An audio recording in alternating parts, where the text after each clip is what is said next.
The python and the ox I find to be a good analogy for what is happening in Samoa. All of us had ancestors who were materially poor by the standards of capitalism. What I wonder is, at what stage in the development of the FaaSamoa did we lose respect for each member of the Aiga? Is a child less important because they do not earn money and are small and easily dominated? As for women, who bear the burden of cooking and cleaning and child-rearing, at what stage in the development of the FaaSamoa did we stop treasuring our companions? People talk too easily of love, yet by their actions they are known. What is a child but if not the face of the future? Haven't we all been children? Have we not, all as children, enabled at some stage in our lives to control the adult world around us, and in hunger, or because of cold or tiredness, or through sickness, or in pain, wept in the way God flooded the earth, leaving Moses and his family afloat, with no thought of else but a world of tears? In the morning, before others awake, she is tired, yet preparing for the day, the mother of a family. When children are sick and fathers must work, a misery descends on a family and a silent hope rises to heaven. Please spare our children's lives, O God. Through the night she will listen for the breath of her child. All night long she will faithfully wait and hope that a fever will break. Even old men in pain, or through the years in anguish, cry out in the worst of times for their mother. Consider the father who must work all the days of his life that his family will eat. Each day, no matter his health or mood, his family look to him to provide, and he does. Does it matter that he is a servant to his family? Do we look down upon a humble home because there is no car or television? If mum and dad and the children eat and have joy as well as heartache? Why do people blame the FaaSamoa for the sins of Samoa? If people are cruel, mean, selfish or evil, they must take the blame, not the FaaSamoa. If groups of matai plot against each other and make the lives of others miserable, that is to their shame, not a reflection of the FaaSamoa. Whenever someone claims to commit a crime in the name of the FaaSamoa, we must question their motives. In my very own family, we struggled with the suggestion of some elders that the FaaSamoa was whatever they said. On one occasion, while visiting an aunt in Samoa, I was asked to leave her lounge and sit at the table for lunch. I suggested that others should eat first, including a number of aunts present, but they insisted I sit at the table. I sat at the table and a prayer was said. After the prayer, as I was reaching for talo, one aunt asked me, why did I think I could eat before my aunties? I replied that they must make up their minds as to who should eat first, and reminded them of their command that I sit and eat. I returned to the lounge where another aunt sat, waiting for me. She had arrived after me, and she began to lecture me for arriving as a guest and not contributing a me alofa, a gift or food to my auntie, the host. I let her lecture me for 30 minutes, and after she had finished, I pointed to the 10 cans of mackerel sitting on the couch next to her, which I had given to my auntie, the host. Without an apology, she continued to say that I had not honoured our sa'o, the head of our family, suggesting I was ill-mannered. I told her that I had given him 1,000 tala. She then warned me that she was on to me and knew that I was not to be trusted. After that, we enjoyed a memorable meal. In spite of all my donations, when the salwhai was held for the rest of our family, and in spite of living around the corner, they neglected to tell me. Did they act in accordance with the FaaSamoa? Do I hold that against them? The answer to both questions is certainly not, because they showed themselves up, and it is not the title but the person and what they do that matters. It is the mischief that people do, not them, that Christ commands us to hate. Our customary land is being taken from us, and we do nothing. Some people say to me that I am the coward, and that I should go to Samoa and challenge the government in person, and walk from village to village convincing people. Is that truly what I need to do? Are you too afraid to protect your own land? Can you not walk on the main road and cry out for justice? The Land Titles Registration Act 2008 is the theft and unlawful destruction of all of our customary land. Each transaction changes Aiga-owned customary land into privately owned taxable freehold land under the direct control of the government. It offers a bribe to the sa'o, or the person who registers the land in their name, and so that they do that, it becomes their personal property, but only with a lesser, smaller freehold title. The actual sovereignty or ability to say exactly what happens with that land passes to the government. Our people will become like the generations of Africans who live on the farms of rich white men in Africa, just slaves at the mercy of the boss. However, the sa'o loses too, because his family are forever divided, and he must pay high taxes to the government or lose the land of his ancestors. Many will sell their land to pay taxes or to lead selfish lives while their families die out.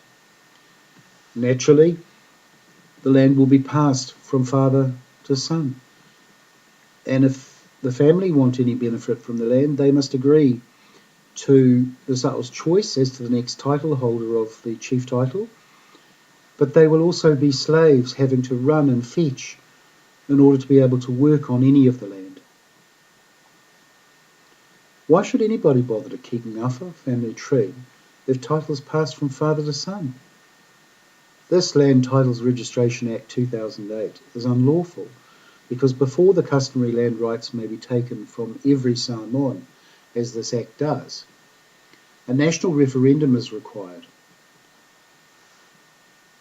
Without the national referendum, it has not satisfied the legal requirements to become a law in Samoa.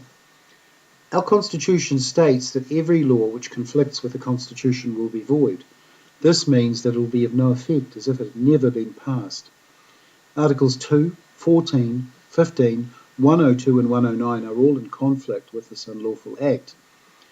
The Act is theft, as it takes the people's lands rights away without their permission, without any compensation. It is illegal in Samoa to compulsorily take property away from people, and favouring one section of the population against another is strictly forbidden by law, Article 15. Why, you may ask, does the government pretend the Act is lawful? Well, as a lawyer, it is my belief that someone has decided that if the land can be sold even unlawfully to rich men or countries or powerful international corporations, then the poor Samoan will find it impossible to make costly legal challenges or to withstand an army of lawyers or hired guns. After all, what good is a right if you can't enforce it? Remember this: every time a government in history has wanted the lands of native peoples, no matter what fine words are used in courts or what treaties are signed, the natives always lose. The Police Powers Act 2007 allows the PM and head of state to bring foreign military into Samoa for a public purpose. And those foreign military, like God, are above the law. This act is unconstitutional in law as well, because it offends against the legal principle that all are equal before the law. It makes Samoans second-grade citizens in our own land. This is a private army ready to enforce the criminal theft of the customary land of the families of Samoa. Both the Land Titles Registration Act 2008 and the Water Resources Management Act 2008 contain the statement that the customary land rights of Samoans are not affected, yet both permanently steal rights from Aiga. The Water Act claims ownership of all water in Samoa. This is unconstitutional because the water has been owned by Samoa for thousands of years. The Water Act gathers ownership to the government, and the Water Act permits the transfer of the ownership of all of Samoan water to a company. Once again, our ancestors would be horrified to see Samoa buying their own water to drink. Some people can sell ice to the Eskimo, but the HRPP can sell the water of Samoa to a private company, then have the company sell Samoans their own water. The Land Act permits companies to buy Samoan land, hiding the true identities of those people who benefit from the purchases, and enabling complete foreign ownership of all Samoan land. The government is corrupt. They hide their actions and intent behind propaganda and lies.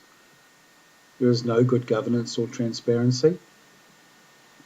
A group of Samoans became educated, then rushed back to Samoa not to help the people but to victimise them.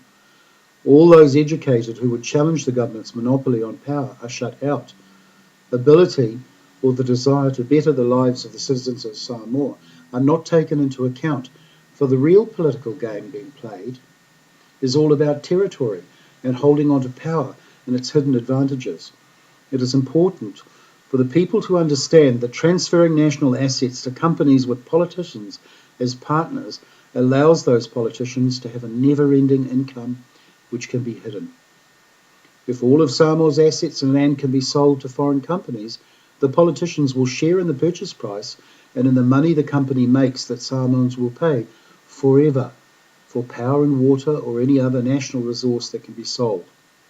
It could mean that any government that follows and finds all national resources sold and the company becoming bankrupt because those past politicians have become silent partners in companies or have transferred money to overseas accounts. So Samoans who once owned the land and water then become slaves to pay for water and rent, or are so upset by the wholesale theft and betrayal that they leave the land of their ancestors permanently. Think of it this way. If Pepelo means the liar in Samoan, steals money from Jesus and shares some of it with Judas, then Judas will always support Pepelo the liar, even though Jesus has been an honest and innocent citizen. Does the 42.5% salary increase for public service workers mean that they will turn a blind eye to all government wrongdoing because they're on the payroll? You are losing your customary land and national treasures like everybody else. You know, the government talks about progress, but why are they the only ones who benefit in that future?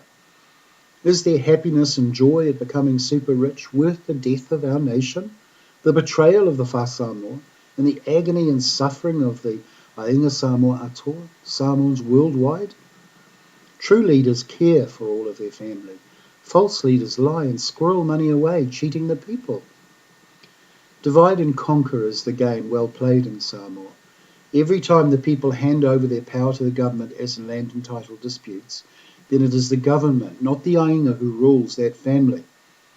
Some believe that if they cannot have something, then nobody should have it. Tell me this.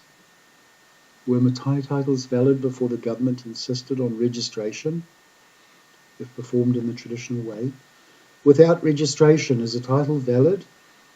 Is it not by blood and word and from the bones of our own ancestors, the bones that lie in the land, that all authority and each family arises? Tell me what our ancestors will think of us as the generation to be cheated out of our land and water and ngafa, a family tree. They kept these for us for thousands of years so that we, the unborn, could be proud and free men. Will you let the government sell us out to strangers? And why should any small group of Samoans steal the rights of all Aiga? Are they playing that old village game of advantage on a national scale? Divide and conquer? Do they think they are so clever? They are like the Nazis, but worse, because they will bring about the suffering and the death of their own race because of greed. They use economic and legal weapons of mass destruction and propaganda against an uneducated population of their own people.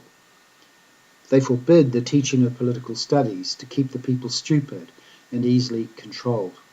They are like the python hypnotizing an ox. The people with their fast moves and hypnotic stare until they crush the life out of the beast, then swallow it whole so that it becomes food to grow a much bigger python. No more ox. Remember, it was a snake that spoilt the Garden of Eden for man with its flattering words and lies. Trust me, said the snake to Eve.